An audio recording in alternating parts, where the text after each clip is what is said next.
Ladies and gentlemen, welcome back to the Tayler Yarish Show. We are here. We are live, ladies and gentlemen. Episode 99. How you doing? One away from 100. What can you do? Drinking a McCafe. Back on the McDonald's sauce. Coffee from McDonald's, $1. Not bad. Any size. Was feeling lazy. What can you do? The McDonald's by my place, fantastic place to go, and I mean that in all honesty. Because honesty, I don't know what the word was, but it's great because it's $1 for any size coffee, and you don't just get that. You get to go there and watch and witness the mayhem that strolls in there at 9 in the morning, and it's beautiful. It's beautiful, and it's a beautiful eclectic mix of really everybody in the neighborhood. If you want to get a good sense of what the neighborhood is like, just go to the local McDonald's and just park your ass there for 20 minutes and you'll get a good feel. And that's what I did. And you'll get people just rolling in fucking, Crocs and a hoodie and sweatpants. Whoops, that's me. And then you'll also get people, who just seemingly have not showered in what seems like a month, and they have, they're wearing just like a Nike hoodie with a Supreme, fanny pack thing, but it's like it's not like they're going out. It's like they're going out. I don't even know how I describe the wardrobe, but they have like a sleep mask hanging over their shoulder. I mean, these people are not good. They're not in great shape. And whenever you see somebody, just like a whole family sitting down for breakfast, getting the McDonald's breakfast, it's like, all right, things can't be going amazing. But at the same time, I wish that I could allow myself to do that. I wish that, like, I've never been about the McDonald's breakfast menu. Like, you get a sandwich in the drive-thru, fine, whatever. But the people, like these families, they go out, they take the whole family out, and they're getting the hot cakes. I mean, if you're getting the hot cakes with sausage and all the fixins, I mean, your life must be in a shambles. I mean, I witnessed a married couple and their baby. They're sitting at a table. Everybody's in sweats. The baby, the mom, the dad, all sweats, and they like drove here.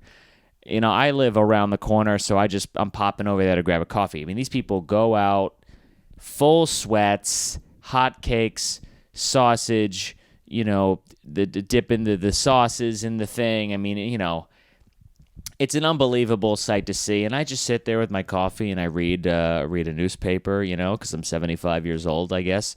And, God, it's a good time. So you have those people, and then there's the Uber Eats delivery guy trying to make the Monday morning delivery, and there's never anybody at the counter at McDonald's. Nobody works there.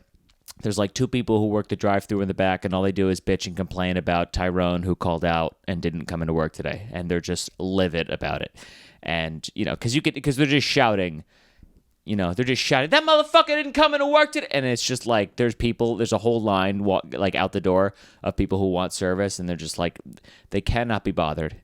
They're just dealing with the drive-thru first. So there's an Uber Eats guy at the front, and he is, he's trying to communicate that he's here to pick up an order, but he can't because he's still got his full helmet on with the shield down. And then he's got like a fucking, a skeleton mask face thing, for warmth, and he doesn't take any of it off. So he's just like grunting, like, Bane from Batman, trying to,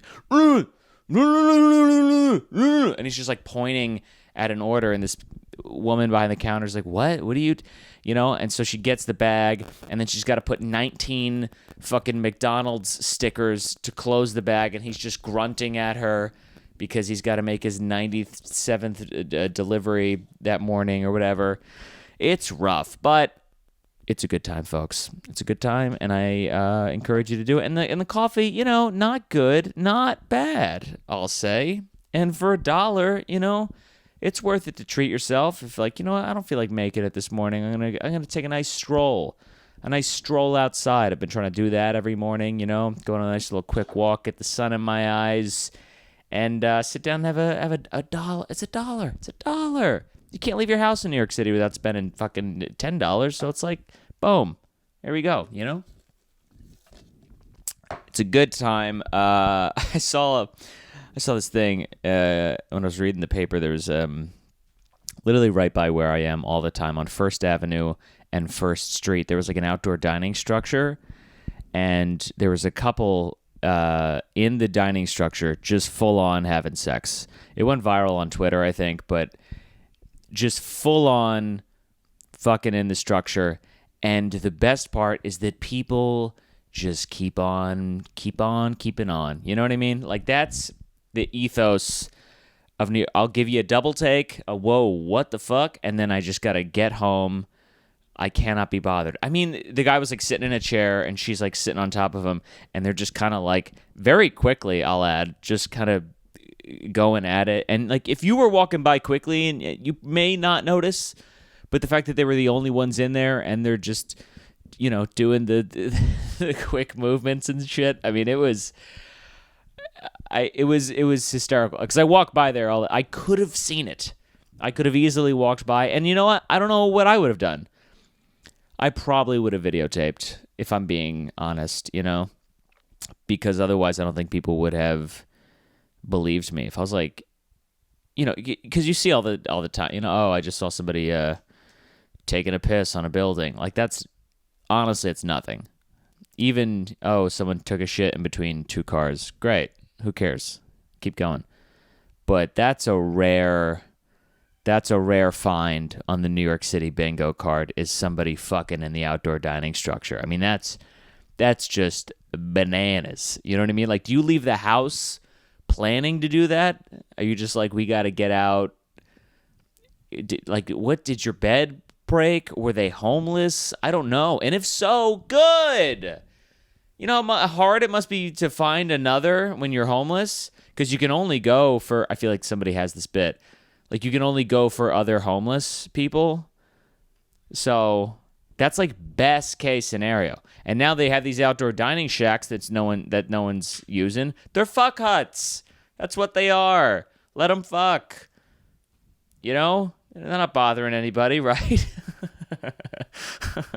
I mean, it's just bananas. I mean, this fucking, I imagine the amount of people that were walking by saw that and they were like, that guy's getting laid. I mean, the amount of people that were like, dude, I can't get a date, and this guy's fucking in the Turkish food place outdoor dining hut. I mean, that's like, you like, don't rub it in our face, dude. We get it. You got game. You know what I mean? Like, it's one thing to convince somebody to like have sex in a public bathroom, you know, but that's like in a in a store or a restaurant. It's a contained structure. There was not even. It was like a lean-to, you know, like a camping lean-to. It's just the back half of the structure with a roof. It's not like you had to open a door, like people were looking in a window. They're just outside. Like, you could, if you just took it away, they're just in the middle of the street. Fucking. You know? I mean, it's bananas. And honestly, good for them, you know? Good for them. Because, you know, we're all looking for love out there in some fashion. So if that's everyone's journey is different, you know what I mean?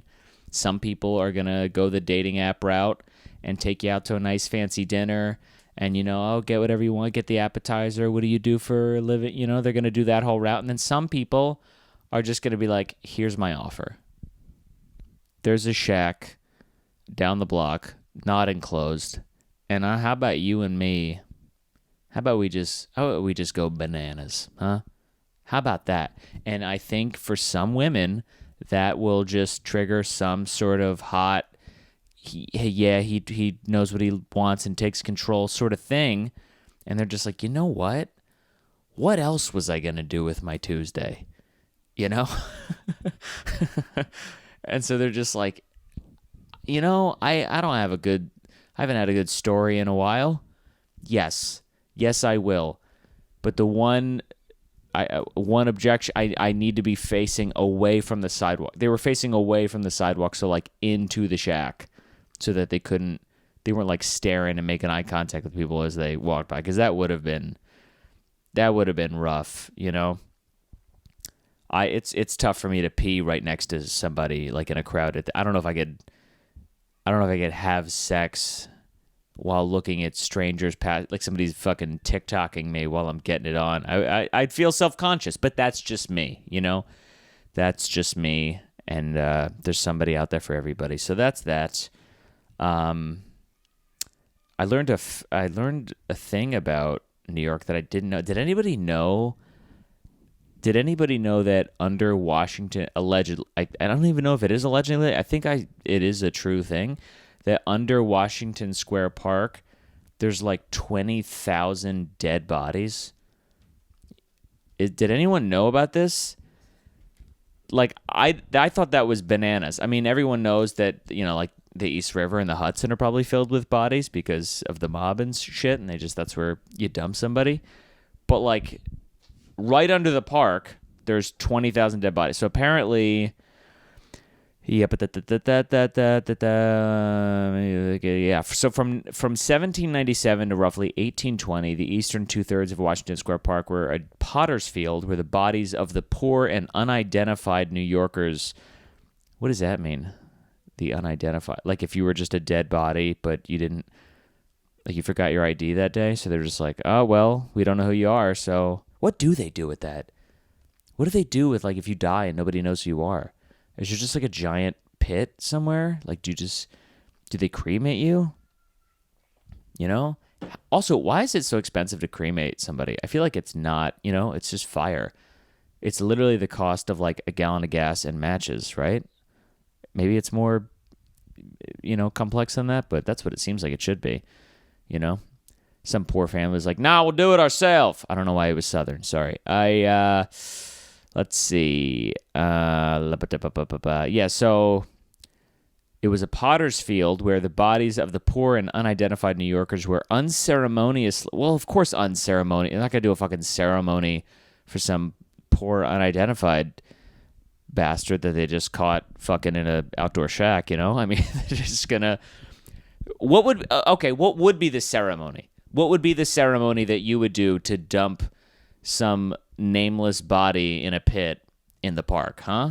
Were you going to give a speech or read a fucking poem, light a candle, You're trying to get away with dumping bodies here.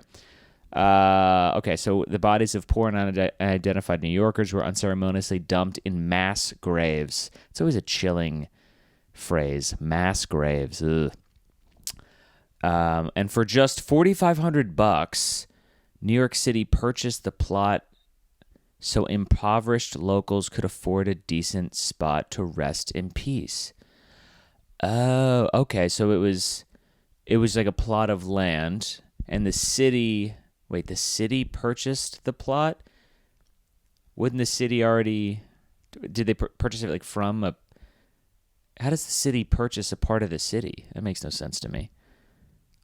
All right, so the impoverished locals could afford a decent spot to rest. You just said they were unceremoniously dumped in a mass grave. I don't know if it's a decent spot. They're just piled up in there next to, they're just piled up. Dude, speaking of which, did you see the shit that happened in, I think, South Korea, Seoul? Bananas, dude. Like 150 people died because, like, on fucking Saturday, like all these Halloween... There was like some festivities. Apparently it's like a famous thing. And they all just got shoved in like this small alley. And people were like just suffocating and getting trampled. 150 people died, dude, because they couldn't breathe. Can you imagine? There's so many people outside that they're sucking up all the air in the air. They're sucking up all the air, dude. That's bananas. And 100... Dude, think about how many fucking people that is. 150 people died. Imagine, like, you fall down and the mob just, like, keeps moving. You're just getting trampled on. A shit way to die. And not only that, but you're, like, it's a Halloween costume, so you're getting trampled, and they just find you, fucking dressed as Spider-Man or something. Like, that's terrible, and rest in peace, and, condolences to the families or whatever. But But yeah, I saw that too, and I was like, fuck, that sucks. All right, so back to the graves. 200 years later, the organization New York City Ghosts, hey, change it. The organization New York City Ghosts gathers a tour group every night below the park's iconic arch to tell the spooky stories of the neighborhood. And on a recent foggy evening, the lanky tour guide, why did you have to call him lanky? That seems... Is that relevant to the story? And on one recent foggy evening, this ugly tour guide with a snaggletooth was holding a lantern and said park goers feel sudden cold chills on hot summer nights as they walk over the mass burials. Others have seen shadowy figures in the trees that vanish when approached. Those are just the neighborhood folks on fentanyl. Not to worry. Those aren't ghosts. There is nothing but death all around here, another ghost hunter affiliated with New York City Ghosts told a YouTube show. Is it haunted? Absolutely. I mean, there's got to be those spirits and energy that's still here. I don't know. Folks, do you believe in ghosts? I don't believe in ghosts. Not in the sense that we think of them. You know, I don't believe that there are people just fucking hanging around, you know, trying to fulfill a forgotten purpose or whatever, or there's people, you know, tipping over broom handles and shit to fuck with us. I just don't think that is a thing. We would have seen them by now, you know. And yeah, nobody knows, but it's just I don't believe in ghosts and the whole seeing shadowy figure things. Yeah, we don't know what the fuck we're seeing. Dude, my eyesight is going to shit. Everyone's looking at their phones. Nobody can see, you know, they don't have not long-term vision. What's it? Farsightedness. I always forget which one's like the one you can't see. Is farsighted means you can only see far? You know what I'm saying. But anyway, yeah, you're not seeing a fucking ghost in the trees. You're seeing some, you know, you're seeing some dude on drugs. Or you're seeing two people fucking a shack. It's not a ghost. It's real, ladies and gentlemen. Yeah, I just thought that was interesting. I didn't know there were 20,000 dead people, you know, underneath. I think it's even fucking crazier that there's about 11 million rats underground at all times, and we don't think about that shit. Nobody thinks about the fact that you're probably at all times, if you're walking down, you're like within 30 feet of just mass, like what it looked like in Seoul.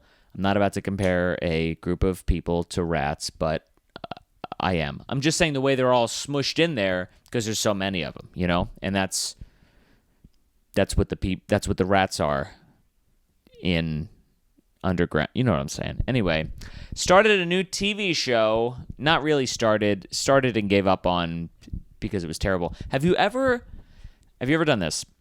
Have you ever started watching a show because you knew it was going to be terrible? And I feel like I did that the other day because I realized this. I only am ever watching the best thing. What's the best new... I need recommendations for the best TV show ever, right? And so you're just always watching the greatest shit that is being made, the stuff with the biggest budget and the actors and the superstars and all this shit, the greatest writing, right? But I feel like you truly cannot appreciate those shows unless you also watch something shitty. So I was looking for something shitty to watch, and I stumbled across this thing, Amazon Prime, check it out. It's a show called The Summer I Turned Pretty. Okay, that's the name of the show. And basically, let me see what the show, like how they summarize it. The Summer I Turned Pretty. Okay. A girl is caught in a love triangle between two brothers as she deals with her first love and her first heartbreak during the perfect summer. Okay, that is not what the television show is about. They would 91 on Rotten Tomatoes? Are you fucking kidding me? Okay, I gotta address that first because this is... I've only watched one episode, mind you, but the TV show is utter dog shit. The writing sucks. The acting sucks. The whole thing sucks. Were my instincts when I watched the trailer correct? Yes, they were.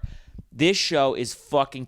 Okay, a girl caught in a love triangle. That is not what the TV show's about. Here's the whole premise of the show. The premise of the show is this girl, every summer, she goes to this town with her family, and they stay at this house, and there's, like, the boys who always come, and they're like, you know, she's a little girl, and then one summer, she loses braces and grows tits, and she comes back, and everyone's like, holy hell, you're hot now, and everyone wants to fuck her. And it's, dude, it's so cringy. It's so cringy. It's so creepy. Everybody in the show comments on how this girl looks. And in ways that you wouldn't do that. You know what I mean? Like she arrives at the house and then the boy comes out and, you know, he's just like a fucking Abercrombie douchebag and he just like looks at her and he's just like, look who's all grown up. Ew, dude. Look who's all grown. Wow. Look who's all grown up. Oh, so what? Oh, yeah. Look who's all grown up. So now I can fuck ya. Basically, what he's saying, right? And she's just like, it's fucking weird, man. The amount of like just double takes she's going into like a CVS with her mom or something, and then the guy behind the cash register is like, "What's your name?" And she's like, it's Belly.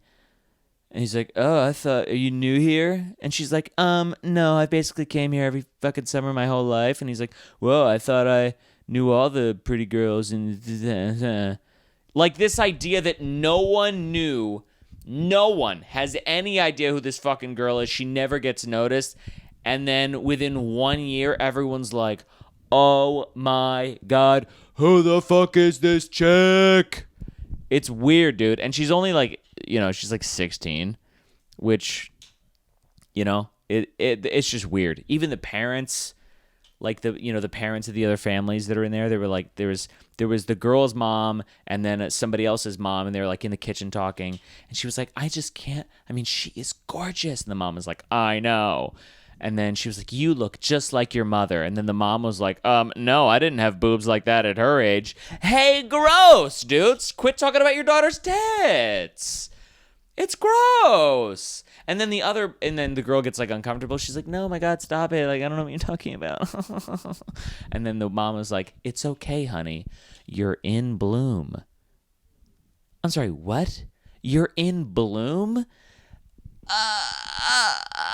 Gross. In bloom, dude. That is so uncomfortable. You know what I mean?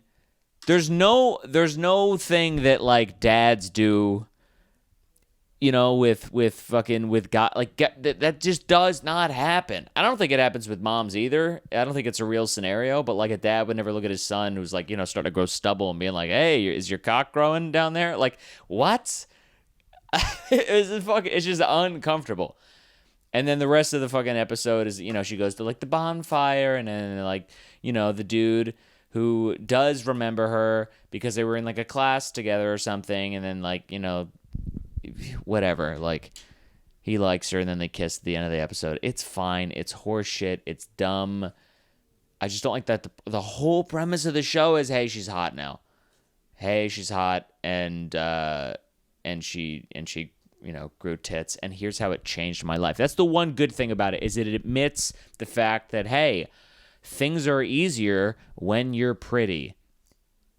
You know what I mean? Like, that's kind of the subtle message of this all. No one batted an eye at this fucking girl. No one remembered her name. No one knew who she was. And then she came back one summer later with a different bra size, and everyone's like, who are you? Oh my God, who are you? Right this way. We have a table right here for you. You know? It's just give it a watch. I texted two of my friends and told them to watch it because of how terrible it was. And my friend, she responds back. She's like, "Oh my God, I've watched 2 episodes. It's fucking ridiculous." It is. Sometimes that's a good thing. I was alone in my apartment, speaking out loud. Like, are you kidding me? At the premises, but also how shitty the writing is and how shitty the acting is. Whoever the mom is, the mom of the main girl, Horrific. I mean, horrific. Is it mostly that the writing sucks and there's not much to work with there? Yes, but at the same time, fucking dog shit. What are you going to do? Yeah, check it out. This is coming out on Monday. So tonight is I'm in the finals of the New York Comedy Club comedy competition. Too many C's, too many words. Change it.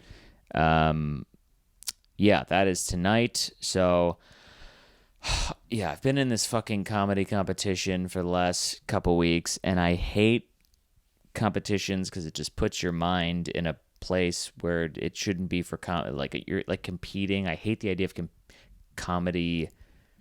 You're just competing with other comedians, you know? Like, it's just not the energy that you should go up with on stage of like me, so you give me a vote, you know? Because it's audience vote or whatever. And anywho, so I'm in the finals. It started with 20, and now it's down to just 5 of us. And, you know, it's going to be a great show. Everyone on the show is extremely funny, and so that'll be fun. I just want it to be fucking just over. So I would say come to the show, but by the time you hear this, the show is over, and I didn't win. So yeah. So I am looking forward to that though, because you know it's still a spot on a show where you can perform in front of the bookers, and you know, hey, remember me? Remember how you passed me at this club, and how you know. I'm good, right? So maybe fucking give me some spots on some shows, huh? All right, Inside Baseball. Too much? Okay. But yeah, we have another Yarbar show that's on the 9th, but you can't come to that either because it's a private event booked through the thing. I got nothing for you, folks. Nothing for you. Going down to South Carolina in November with my buddy Peter Wong. The big boy's doing he's headlining down there, and I'm gonna feature for him, so that'll be a whole lot of fun. Can't wait to do that. That'll be a couple days, couple shows down there. You know, it's nice to just travel around a little bit, see the country, see some people, you know. But yeah, that's that. Other than that, I'm not really looking forward to anything else. Nothing on the books. Same shit, different day. It's like the worst question I get asked now is like, hey, what's up? What's new? What's different? Nothing. Nothing is different. I have the same existence every day. I wake up and do the exact same things. Nothing's different. Nothing has changed. I'll let you know. You know? It's like a personal attack, you know? Oh, is anything new and exciting in your life? No, okay? You saw me last week. Nothing happened, okay? Life is what it is right now, so get over it, huh? So yeah, thank you for listening in. As always, you folks are the best. I'm not sure what episode 100 next episode, big deal, huh? 100 episodes of this bad boy. There's a few of you that have been listening since the get-go, and we appreciate you over here at the Tayler Yarish Show. Me, me, myself, and I, Reen. Good movie. I've had a lot of coffee this morning because I went out. Oh, yeah, I fucking broke. I've been sober this whole month, and I broke last night. The night before a big competition thing. Yeah, that was smart, Taylor. Way to do that. So, you know, a little headache. What can you do? But, yeah, I had a beer for the first time in a month. It was the beeriest beer I've ever had in my life, you know? I've never gone that long without alcohol since I've started drinking alcohol. So that was interesting to say the least. You know, and so I had probably around 5-6 beers throughout the night, you know, nothing crazy, interspersed with a couple chugs of water. So I think I was responsible, everybody, you know, but it's Halloween weekend. What can you do? Yeah, that was that. So anywho, thanks you for listening. It's a professional podcast. You guys are the best. Have a good week. See you next week. Goodbye.